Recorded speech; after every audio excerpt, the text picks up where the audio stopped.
Hello children, how are you? Welcome back to Study with Nisha. So students, today I'm going to get your doubts cleared related to question tag. So question tag में कुछ students को doubt हो रहे हैं, उनको समझ नहीं आ रहा है. So this video is going to help you. Why? Because in this video I'm going to explain you most of the time in Hindi, because I have got to know that some of you are facing problem with language. So students, first understand what is question tag. So students, question tag basically can be called tail question. Why is it called tail question? इसको हम tell मतलब होता है पूंछ. सो question tag को हम tell question भी कह सकते हैं या कहते हैं, क्योंकि ये हमेशा क्वेश्चन के लास्ट में होता है. इफ़ यू सी ना, जो हो ना है ना, so that shows tail question. If you see in in English sentences, so this always comes in the end of the sentence. See, here I have underlined all the question tags or tail questions.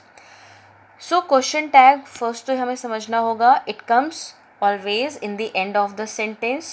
Question के last में यानी sentence के ख़त्म होने पर use होता है. दूसरी चीज़ है, क्वेश्चन टैग हमेशा किसी बात को कंफर्म यानी पक्का करने के लिए हम पूछते हैं कि क्या कि कोई बात सही है या नहीं है. तो ऐसा कंफर्म करने के लिए ऐसे क्वेश्चंस को हम पूछते हैं. फॉर एग्जाम्पल, हिंदी में let's see some examples so that you can understand it better. तुम मेरी बात सुन रहे हो ना. अगेन, तुम मेरी बात, कोई मेरी बात सुन रहा है और मैं श्योर नहीं हूँ, इसलिए मैं उससे पूछ रही हूँ कि तुम मेरी बात सुन रहे हो ना. वो सो गया है ना, यानी किसी के सोने पे अभी हमें कंफर्मेशन नहीं है, पक्का नहीं हूँ. मैं तुम्हें फिर से पूछ रही हूँ कि वो सो गया है ना.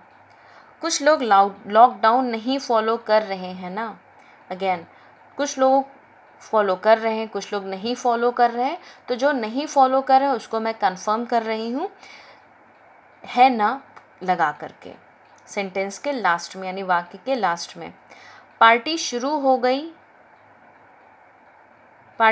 हो गई ना, यानी पार्टी क्या शुरू हो गई है या नहीं शुरू हो गई, उसके कंफर्मेशन के लिए हमने पूछा ना. सब्जी पक गई है ना, यानी सब्जी पकी है कच्ची है, तो वो कंफर्म करने के लिए क्वेश्चन में है ना लगा दिया गया है. This much have you understood? Okay, so students, now will see some examples जिसमें कि सेंटेंस का जो मेन पार्ट है यानी जो स्टार्टिंग का पार्ट है वो पॉजिटिव है, यानी उसमें नॉट नहीं आया है. इफ़ यू सी हियर, ये सारे क्वेश्चंस इस लाइन से जुड़े हुए हैं. Main sentence is positive, question tag is, यहाँ पर ये टैग हो जाएगा question tag. Students, this is tag, ठीक है. So question tag is negative. So if you see, sentence की स्टार्टिंग यानी यहाँ पर सेंटेंस दो भागों में डिवाइडेड है.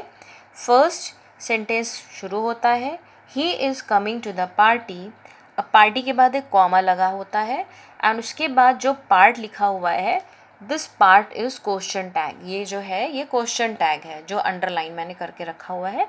सो जो ये फर्स्ट पार्ट सेंटेंस का अगर पॉजिटिव है, इसमें नॉट नहीं आता है, तो इसके जो क्वेश्चन टैग बनेगा उसमें हम नॉट लगाएंगे. अब नॉट हम कैसे लगाएंगे? जो ये लिखा होता है ही इज़ यानी सब्जेक्ट और हेल्पिंग वर्ब, इसको हम इसके बीच में लगा देंगे. इसको हम उल्टा कर देते हैं और हेल्पिंग वर्ब के ठीक बाद में हम नॉट लगा देंगे. अब जैसे यहाँ पर ही इज़ है, तो हमें ये माइंड में सेंटेंस क्वेश्चन टैग बनाते हुए हमें दिमाग में रखना है कि अगर ये ही इज़ है तो इस सेंटेंस के लास्ट में हम जब क्वेश्चन टैग इसका बनाएंगे तो इज़ ही हो जाएगा और इज़ के बाद हम नॉट लगा देंगे. तो इसको बोलेंगे इज़न्ट ही, या फिर हम इसको ऐसे भी लिख सकते हैं is not he. So students, isn't he sounds good, इसको अच्छा लगता है सुनकर इज़न्ट ही. बट अगर आपने कहा he is coming to the party, is not he, तो वो थोड़ा सा अजीब भी लगता है और थोड़ा सा क्रैम्ड सेंटेंस लगता है, तो हमें इसको सीखना होगा बोलना शॉर्ट फॉर्म में isn't he. Then next example, he has gone to the party या he has gone to party, hasn't he. Now student, he has, अब क्वेश्चन में मैंने क्रिया सेम रखी है go, अब यहाँ पर here it was coming, here it is gone, तो he has gone to party, वो पार्टी गया है ना, तो hasn't he, यानी ही हैज़ है तो हैज़ ही उल्टा हो जाएगा और हैज़ के ठीक बाद हम नॉट लगा देंगे and then we will put subject here. Next third sentence is you will go to party, won't you. Again students, if you see won't you में यू विल ठीक उल्टा होके लग जाएगा विल यू, और विल के बाद हम नॉट लगा देंगे. तो स्टूडेंट्स, विल नॉट को शॉर्ट फॉर्म में हम कहते हैं वोंट, विल नॉट को हम शॉर्ट फॉर्म में बोलते हैं won't, so it will be won't you. यहाँ पर आप चाहे वोंट यू भी बोल सकते हो और विल नॉट यू भी बोल सकते हो. Fourth example is they had gone to party, hadn't they. So students again see hadn't they, so they हमने लगाना, हैड दे को हमने उल्टा कर दिया और हैड के ठीक बाद में नॉट की प्लेसिंग कर दी, सो हो जाएगा हैडंट दे. चाहे आप हैड नॉट दे भी बोल सकते हैं. So students, this is something जो कि पॉजिटिव सेंटेंसेस, यानी जो मेन सेंटेंस है उसको, मेन सेंटेंस है जो कि पॉजिटिव है, वो एग्जाम्पल्स यहाँ पर दिए हुए हैं. और उसका जब मेन सेंटेंस पॉजिटिव होगा तो इसका एग्जाम्पल, उसका जो क्वेश्चन टैग होगा, वो क्वेश्चन टैग नेगेटिव हो जाएगा. And see, main sentence is positive, question tag is negative. जब मेन सेंटेंस पॉजिटिव होगा तो question tag will be negative.